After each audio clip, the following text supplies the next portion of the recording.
I'm trying to figure out where to start. I think I have a pretty good idea of where all of my anxiety is coming from. I'm very hard on myself. I have a very negative way of talking to myself in my head, and that ranges from what kind of a daughter I am to what kind of a wife I am, what kind of a babysitter I am, friend, mentor, teacher. I just am pretty negative on myself. Like, I'll just have very negative thoughts. Like, a good wife will do this, this, and this. And if I don't get it done, I'm very hard on myself. Like, a good homemaker will keep the house really clean and always have a fridge full of groceries and plant, like, save money, plant a garden. Like, I have all of these expectations on myself, and it is constant. Like, it is a constant inner critic that tells me how I should be living and performing and keeping up with everything, and it's kind of exhausting. And that's definitely something we are currently unpacking in therapy, which I strongly recommend therapy or counseling if you struggle with anxiety, depression, honestly, even if you don't. Most people probably have a bit of anxiety, but over something. But therapy is just a really healthy way to work through anything in your past that you're still maybe unknowingly, you might not be aware that it's still affecting you, anything like that. And it also can give you good ways of coping with anxiety as an adult or as a child. But as an adult now, it's helping me learn how to work through some stuff and learn how to move forward in a healthy way and live life to the fullest. So, strongly recommend therapy, but that is just one of the things that I'm doing to try to work through things, and it's been extremely helpful. I think I've had 12 sessions so far. So, yeah, we're just now really getting into, like, you have to stick with it. And if you go weekly or bi-weekly, that is really good because you can keep building on what you are working on. I started having a negative voice in my head telling me I wasn't measuring up when I was very, very, very young. I started keeping a journal when I was like 6 years old. Like, as soon as I could read and write, I was writing. I love writing. It's how I process things. If I go back and read some of those things, it makes me really sad because I was so hard on myself. And I started trying to tell myself to, like, limit snacks and that my body didn't look good enough and I could only have snacks, twice a week, or snack before bedtime twice a week, or whatever. Like, I wrote in my journal as a 6-year-old what I should weigh, how I should limit my food. 6 years old. That's pretty young. And I've heard that especially girls will sometimes start noticing how they look in their body and at a very young age.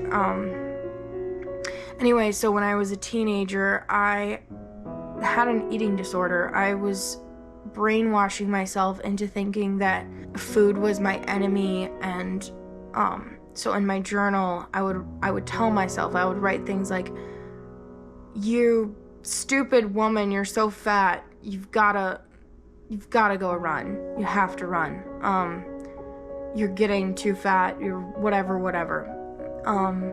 And as sad as that is, it's so messed up, but it did motivate me to run. I would run, I would eat basically nothing, run 2 to 3 miles a day, and basically be fainting by the end of it because I had no nutrition.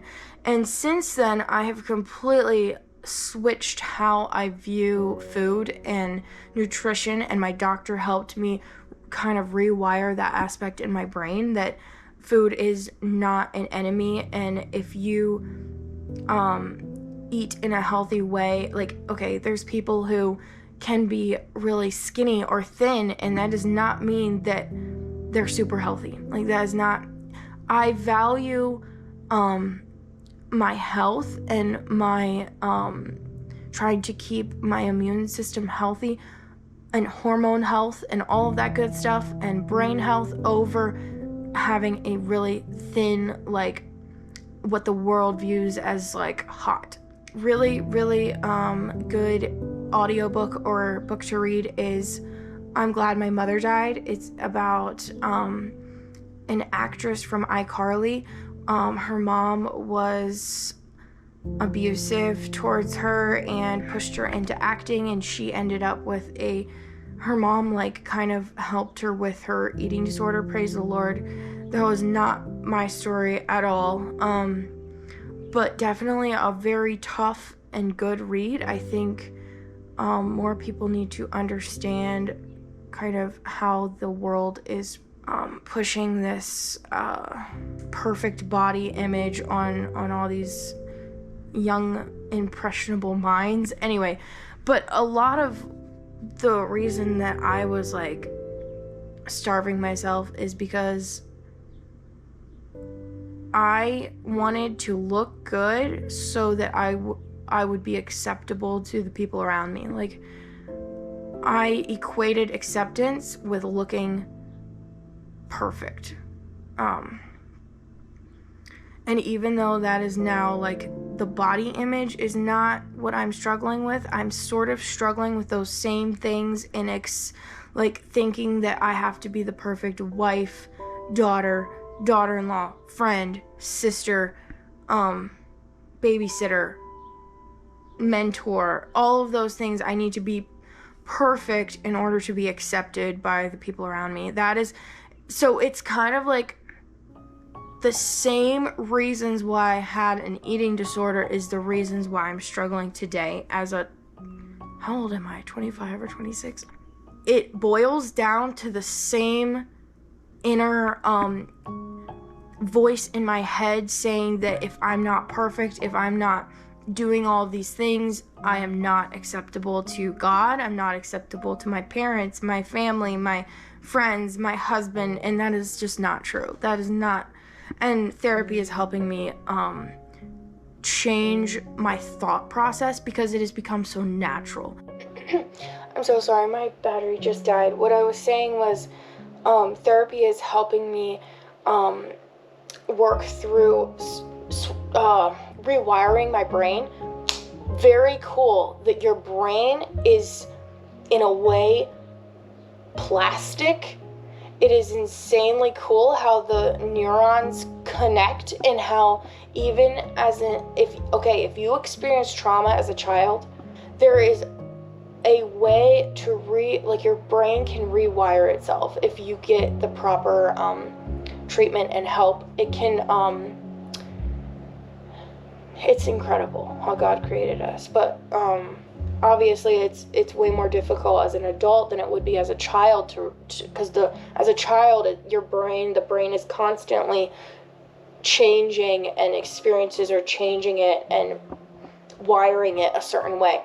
But as an adult, you can rewire your brain if you've experienced trauma or you can heal. That is the incredible good news. God made your brain so it can heal, your body so it can heal. Anyway, so this whole negative feeling unmotivated, feeling worthless, feeling overwhelmed, anxious, then I need to think about a rational counter statement to my previous thoughts. The truth is, no one's usually thinking about you nearly as much as you think they are. That way, eventually, it's like a muscle. If you do this a lot, it's a lot of work if you're so used to saying the negative things. Like, I'm not a good wife unless I'm cleaning the entire house top to bottom every single week. I'm not a good wife if I don't constantly stay on top of my budgeting and stay within my grocery budget and make sure I constantly have homemade food on the table and in the fridge. But if I like start thinking differently and countering those thoughts with positive thoughts, like, he just wants me to do my best.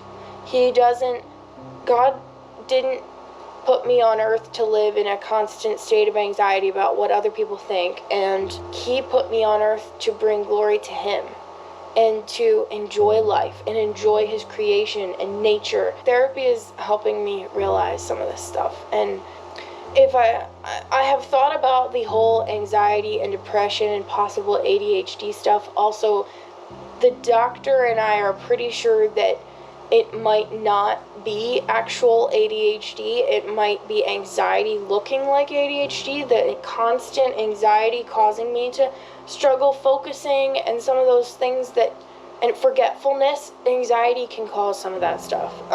I've tried to think, okay, where did all this anxiety, and I did have depression at one point when there was a lot of stuff going on with family, and there was a lot of hurts and emotional trauma and criticism and spiritual abuse. All of that stuff, I fell into a depression and ended up on my anti-anxiety medication when I was going through that. And that was when I was 21. And I'm still taking the anti-depressant now, though I am trying to wean myself off of it and whatnot. But I have thought, okay, where did all of this anxiety and some depression come from? Where did it come from? Because I do know that I had a great-grandma that struggled with depression, like, severely, and anxiety. And so could it have been somewhat hereditary? It's possible. I have it's on one side of my family, and I know I have some other cousins from that side of the family too that struggle with depression and anxiety. And so could it be partly genetic? Could it have been partly passed down? I would think so. I don't know that for sure. I am not an expert on any of this. This is just my experience. Also, I know that I grew up in a Mennonite church family, and I know that I grew up pretty sheltered. I wouldn't have thought so growing up. I wouldn't have known, I didn't know. But I know that I did grow up pretty sheltered and didn't know a whole lot about the world. I grew up very protected, which I'm grateful for. But at the same time, when you end up an adult and it's good to know how to work with the world. Be in the world, but not of the world, as the Bible says. It's good to know how to relate to people and all of their varying opinions and accept them no matter what their opinion is on stuff, unless it's sin. But I grew up pretty close-minded, and that can be a little detrimental later in life. But definitely growing up, I am so grateful to my parents and my grandparents and my family and my church for protecting me and doing so much for me and teaching me about Jesus. But I will say that I definitely think there was a lot of expectation on all of the young people, which is good in a way, but it can also maybe make them feel like they can never measure up, or this is only my experience. I don't speak for any of the rest of them, but I definitely felt a lot of pressure to, I guess, perform. If you want to be smart, you need to read a lot. In order to fit in, you need to be really good with singing and music, and I'm glad, because I have a very high appreciation for quality music and good breath control when you're singing, and all of the instrumental music. I love it. I love reading. But if you just try to understand what I'm saying, there was just a lot of expectation to do well, to succeed, and there was like, it felt like if you were considered like you succeeded, you had to look like this. And obviously I grew up in a pretty conservative church, and so you weren't allowed to wear nail polish, you had to wear cape dresses, no skirts, cape dresses. It was indecent if you didn't wear that in public. So there was just a lot of, I guess, rules and expectations and stuff we're unpacking in therapy that might have contributed to my inner critic as a child, which is now still like controlling me, I guess, in a way. My church now, I go now to the church where my husband would have grown up, and there's definitely, in my opinion, a lot more grace for everyone and less legalistic, and there is room for personal conviction. That's just how I feel about it. And my husband is so kind. He is so kind and patient with me as I work through some of this stuff and learn to be more loving towards other people. And because I grew up feeling like there was a lot of judgment on me and how I was performing, and so now as an older person I see other people doing things and then I feel like I'm starting to judge them, and it's like, no, he is not judgmental towards other people unless they're being creepy weird or something or like mean to other people or cruel. Then yes, he would be a little judgmental, probably. Who wouldn't? But he's a very kind person. He's on the fire department, he's a first responder, and he's just a very calm, loving person, patient with me. And so I'm learning, he's taught me so much. We've almost been married for 3 years, and in this 3 years he's just taught me so much about being kind to other people, and it has made me a better person. I am actually not taking the Strattera anymore. That was the non-stimulant for ADHD. It kind of numbed my brain too much. I felt like it numbed my emotions. It made me so tired, and it did help with my focus. It did help with my forgetfulness for the most part, but it also made me so tired and so unemotional that I just didn't love it. So I ended up didn't take it anymore. I stopped taking it. And it was expensive. There's that. But so I'm still on my antidepressant, but the doctor had put me up to 75 milligrams of sertraline for a while, and now I'm back down to 50, and I'm hoping to go down to 25 and then even split the 25s in half, and hopefully won't have to take it anymore, because I would like to use more natural ways of dealing with anxiety, and I don't want it to define who I am. So I don't even want to I have anxiety. I don't even want to say that, because it doesn't need to run my life or control my life. But there are more natural ways of helping with it I'm not antidepressant at all. It's not something that I want to, I lived 21 years of my life without taking it, and so I would love to get to the place where I've gone through therapy and I'm more healthy. And there's so many ways to help with anxiety. Limiting screen time is a good way. Getting out in nature. Caffeine does not help with anxiety. Apparently, I've done a bunch of research, and I would like to wean myself off of my morning cup of coffee to the point where it's decaf. Caffeine it messes with your brain. Restricts the blood flow to your brain, which is what gives you more energy, but in the end you become addicted to it. I tried to go off of it cold turkey, and it was a disaster because I got the biggest headache ever, and it was awful. So I'm going to wean myself off of it. That's the plan. And I would like to switch to either decaf coffee or a non-caffeinated tea, like green tea is really good for you. Chamomile tea at bedtime is really good for you. It helps you relax. Good night's sleep helps with anxiety. Limiting screen time, especially at bedtime, helps you go to sleep.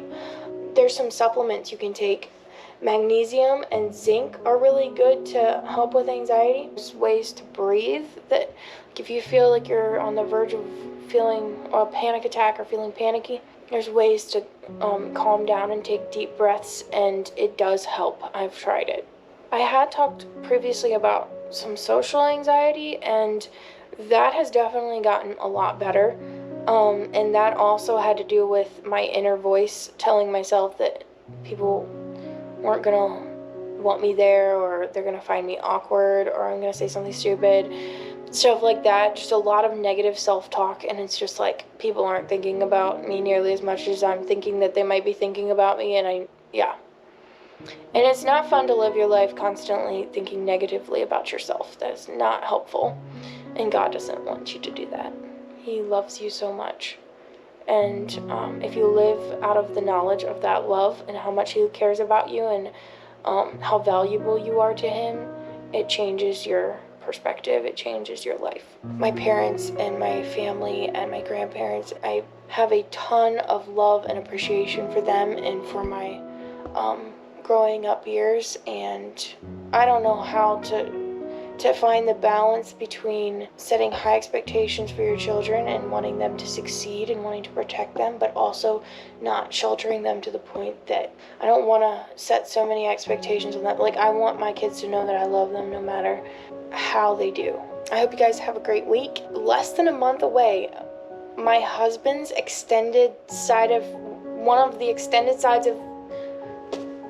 my husband's mom's side of the family is headed to Israel, and we are so excited, and we do plan to film as much as we can and upload it on here for our memory's sake and for you guys to watch if you want to. And so I am not sure how much I'm going to be posting before then. Hopefully I can post again before we head out. I'm not sure. So feel free to subscribe if you want to be notified when we release our videos. And yeah, that's it for today, folks. See ya.